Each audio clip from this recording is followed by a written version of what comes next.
most of the African countries or LDC countries are struggling with debt burdens, and then you're borrowing to do adaptation, and there are also historical issues of not being responsible for the emissions, but then you're borrowing, you have a debt, and then you're adding another debt. So how do we leverage concessional finance for adaptation than making countries totally burdened to be able to survive? Because adaptation is survival. We've seen how hazards are increasing and all that. So we are trying to look at how to unlock different forms of financing through LifeAR, philanthropy funding, private sector, multilateral. But to do that, where the challenge is, you need an investment first. You need to invest in something for it to grow. So we are looking at a long-term program that is to give you time to mobilize, you invest, you catalyze the finance, and then scales out.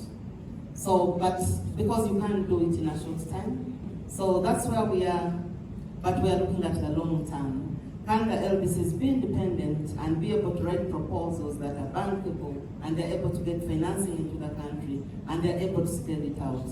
I keep giving the example of the decentralized climate finance work we did, IID, with a number of countries, but in Kenya, after 8 years, it took us 8 years for somebody to look at it and say this is scalable, and the World Bank scaled it up with a 300 million funding.